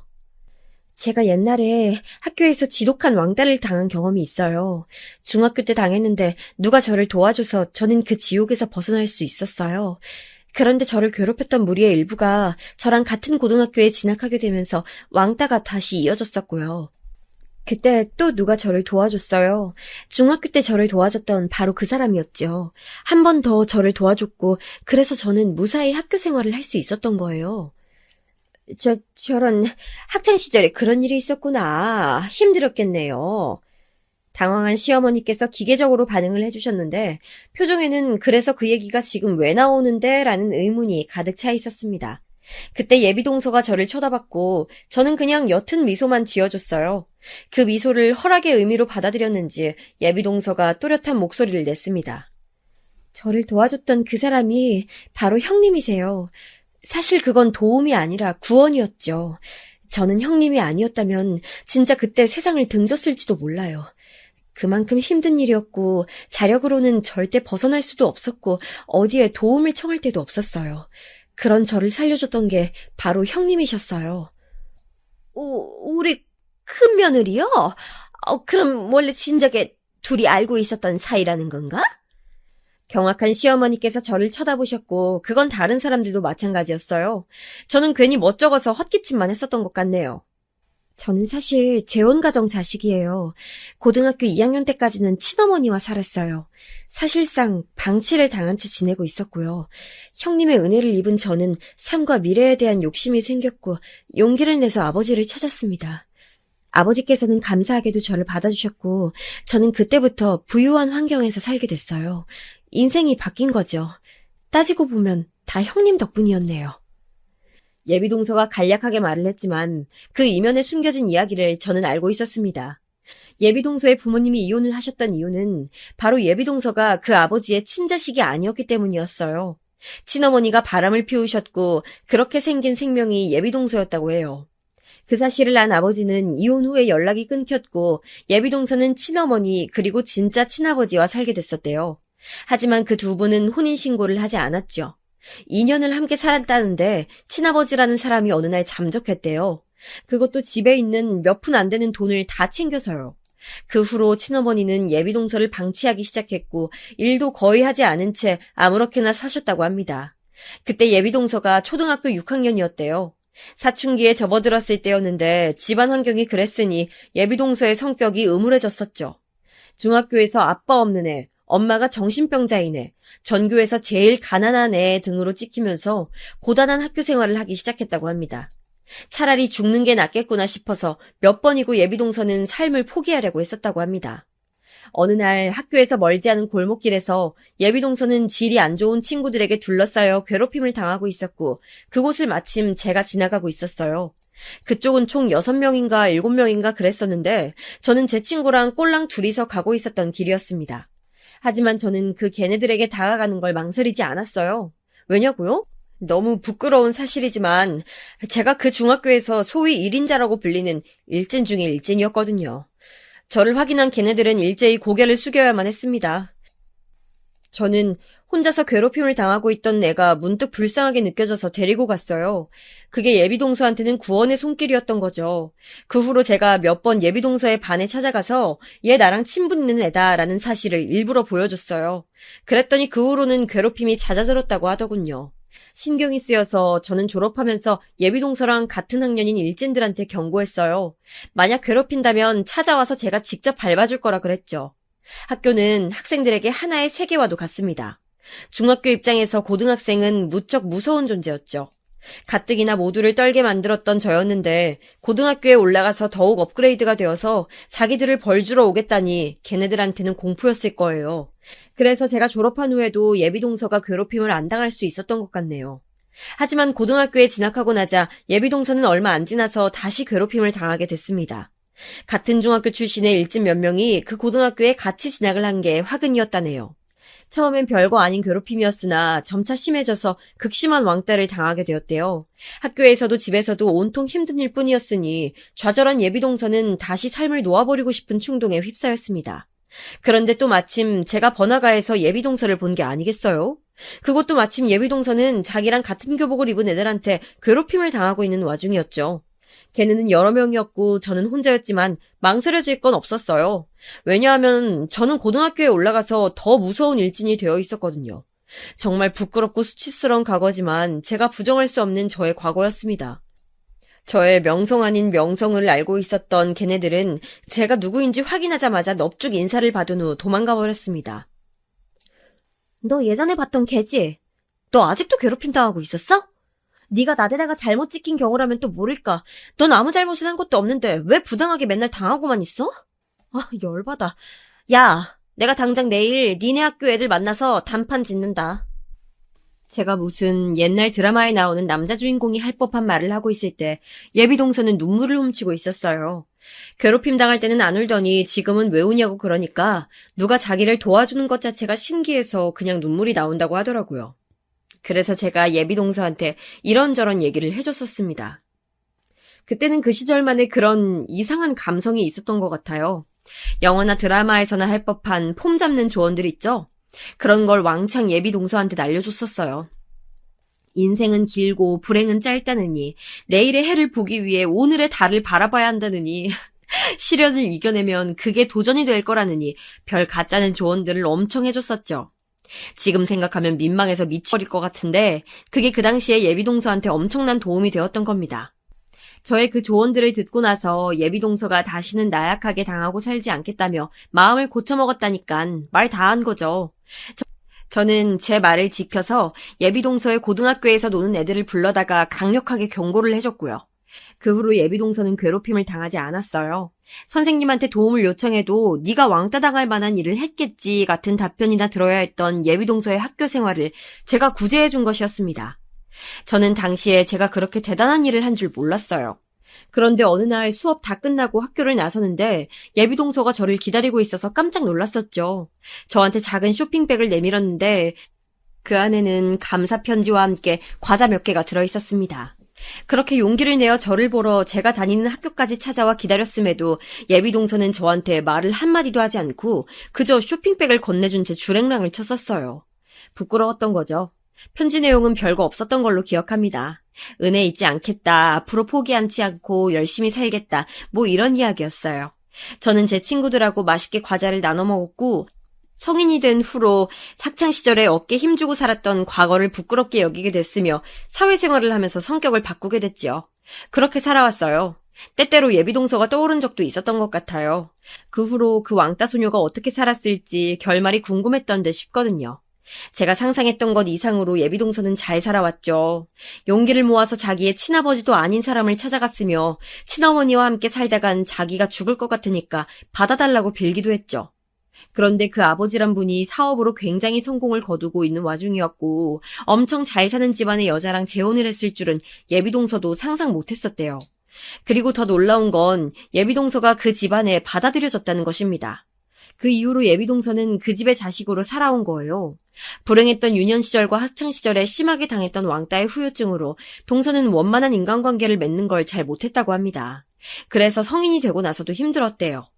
20대 후반에 결혼을 할 뻔했었으나 무산된 이후로는 미국에 가서 일을 하며 몇 년을 지내다가 다시 한국에 들어왔고요. 어찌저찌 하다가 도련님을 만나게 됐는데 도련님이 꺼내든 가족사진에서 제 얼굴을 발견해버렸던 겁니다. 긴가민가 했을 때 도련님의 입에서 나온 제 이름을 듣고선 확신을 했던 거죠. 제 교복에 달려있던 명찰, 그곳에 적혀있던 이름 석자를 예비동서는 절대 잊어버리지 않고 살아왔으니까요. 이런 비화를 품고 있는 게 바로 저와 예비동서였습니다. 저는 사실 형님 때문에 이 결혼을 결심했었던 거예요. 제 은인을 이런 인연으로 만나는 게 너무 신기했고 또 감사했거든요. 그러니까 만약 어머님께서 형님한테 막대하신다면 저는 실망할 수밖에 없어요. 그렇게 되면 솔직히 결혼에 대한 확신도 흔들릴 것 같고요. 예비동서의 말에 시어머니께서 너무 놀라셨는지 그대로 엉덩방아를 찧으며 주저앉으셨습니다. 도련님의 눈동자가 휘둥그레져서는 저랑 예비동서를 번갈아 쳐다봤죠. 그러더니 도련님께서 외치셨습니다. 엄마는 왜 형수님한테 모질게 구신 거예요? 엄마가 잘못하셨어요. 그러게요. 어머니가 잘못하신 겁니다. 수진 엄마한테 얼른 사과하세요. 그때 웬일로 남편이 말을 거들더라고요. 원래 자기 부모 앞에서 무건수행하는 사람인데 이거 참 의외였습니다. 시아버지께서는 어쩔 줄 몰라 하셨고 이윽고 제 눈치를 살피시던 시어머니께서는 떨리는 입술 사이로 저한테 사과의 말씀을 전하셨어요. 내가 너무 너한테 편하게 대하고 편하게 생각하고 말을 했었네. 미안하다. 모두가 그렇다고 말을 하니 전적으로 내가 잘못한 거겠지. 내가 너를 미워해서 그런 게 아니고 자꾸만 말이 헛나가다 보니까 그렇게 된 거야. 내 맘 알지? 내가 정말 미안하다. 시어머니의 흔들리는 눈동자로 밀어보건대 갑작스런 전개에 아직 혼란스러우신 듯 했어요. 다만 귀하디 귀한 예비 작은 며느리가 난데없이 만만한 큰 며느리를 자기 은인이라고 칭하면서 결혼을 재고하느니 마느니 그런 얘기를 하니까 놀라셔서 그냥 분위기에 휩쓸려서 저한테 사과하신 것이었죠. 그걸 꿰뚫어보지 못할 제가 아니었습니다. 하지만 일부러 아무것도 안 따지고 그냥 그 사과를 받아들이는 것으로 했어요. 일단 밥부터 먹자고 하면서 일부러 분위기도 얼른 전환시켰죠. 그러자 시어머니께서는 저보고 그냥 자리에 앉아있으라고 하시더니 당신이 밥이랑 국을 준비하러 허둥지둥 부엌으로 뛰어가셨습니다. 그 뒤를 따라간 일꾼은 도련님이셨고요. 남편이랑 시아버지께서 상위를 정렬하는 동안 저는 예비동서와 눈빛을 교환하곤 씩 웃었습니다. 형님, 저 순대볶음 좋아해요. 안 먹어본 지 오래됐는데 그래서 더 빨리 먹고 싶어요. 예비동서가 저한테 슬쩍 다가와서 그렇게 말을 하길래 저는 주변을 얼른 살피고선 예비동서한테 귓속말을 날려줬습니다. 내가 옛날에 한가닥 했던 사람이라는 거 비밀 지켜줘서 땡큐. 그러자 예비동서가 웃음을 꾹 참는 얼굴이 되더라고요. 예비동서는 정말로 순대볶음을 잘 먹었습니다. 혼자서 거의 그 접시를 싹쓸이 하더라고요. 그 모습을 지켜보는 시어머니의 표정이 얼마나 어리 빠져 있던지 그게 너무 웃겨서 저는 그날 음식이 코로 들어가는지 입으로 들어가는지도 모르고 먹었네요. 상견례는 무사히 진행되었고 저도 그 자리에 참석을 했는데요. 예비 동선의 가족들이 저를 무척 반겨줘서 황송할 지경이었어요. 그리고 결혼에 관한 대소사를 논의하는데 그쪽에서 자꾸 저만 쳐다보더라고요. 시부모님은 갑자기 꿔다 넣은 보리자루 신세가 됐습니다. 민망해 죽는 줄 알았네요.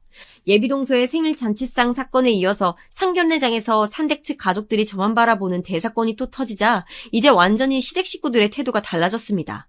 예비동서는 언감생심 욕심낼 수도 없는 보물단지, 진짜 백이 부잣집 딸인데 바로 그 사람을 조종할 수 있는 사람이 바로 저였으니 자연스레 모두가 제 앞에서 설설 기게 되더라고요. 나는 세월 같은 것에 관심 없었는데 어쩌다 보니까 당신이 말했던 대로 됐네? 내가 서열 잡게 됐어. 근데 혹시 당신 불만 있는 거 아니지? 내가? 아니, 나 당신한테 불만 없는데? 지금까지도 없었고 앞으로도 없을 거야. 나 원래 수진 엄마 전속 시종이잖아. 에이구, 말이나 못하면. 아무튼 간에 앞으로는 생각 없이 말 툭툭 뱉는 버릇 고쳐. 이참에 내가 당신의 화법을 고쳐놓고야 말겠어. 아이, 알았어. 수진 엄마가 하자는 대로 할게. 남편이 얌전히 꼬리를 말고 살게 된 것은 당연지사였고요. 시아버지께서는 제 눈치를 살피시느라 저랑 한 공간에 있으면 시선 처리마저 어려워하셔서 제가 그러지 말라고 거듭 말씀을 드려야만 했습니다. 도련님이야 말할 것도 없었죠. 원래는 저랑 별로 친분도 없었건만 저한텐 이제 아주 깍듯하게 대합니다. 그리고 자꾸 저랑 친해지고 싶어 하고요. 무엇보다 가장 극적인 변화를 겪은 사람은 바로 시어머니 아닐까요? 어머님, 올해는 김장 어떻게 하실 거예요? 작년처럼 진행하실 거죠? 아니다. 어떻게 하든 말든 널 신경 쓰지 말어. 내가 알아서 잘 김장해다가 니네 먹을 거 갖다 줄 테니까. 원래는 틈만 나면 저를 부려먹으라고 하셨던 분인데 이제는 당신이 알아서 잘 하겠노라고 하십니다. 솔직히 그렇게까지 안 하셔도 되지만 저도 그간 당해온 게 있으니 한동안은 그냥 두고 보는 중이죠. 제가 의심이 좀 드는 게 있어서 동서한테 찔러보고는 있는데 이것도 참 안 먹힙니다. 동서, 솔직히 말해봐. 나 몰래 시댁 식구들한테 무슨 말한 거 있지? 예를 들어 나한테 예의를 안 차리면 가만 안 두겠다거나 뭐 이런 식으로 협박한 거 아니야? 맞지? 글쎄요. 아, 옛날에 형님이 저 괴롭혔던 애들한테 협박하셨던 것처럼요? 아, 동서. 왜 자꾸 옛날 얘기 꺼내려고 그래? 난 과거는 다 잊고 청순 가련한 애엄마로 산 지 오래된 사람이야. 그래도 형님의 그 과거가 있었기 때문에 지금의 제가 있는걸요? 하여간 은근히 눈구렁이처럼 답변을 쏙쏙 피해가는 동서입니다. 동서가 그러더라고요. 어쩌면 자기가 이날 이때까지 결혼을 하지 않고 집에 돈도 많은데 굳이 돈만 열심히 벌어가면서 살아온 건 다시 이렇게나마 저를 만나기 위해서인 것 같다고 말이죠. 도련님이 들으시면 저를 향한 질투심으로 졸도하실지도 모를 일이네요. 암튼 저는 동서 덕분에 팔자 폈어요. 아주 편안하게 지내는 중이랍니다.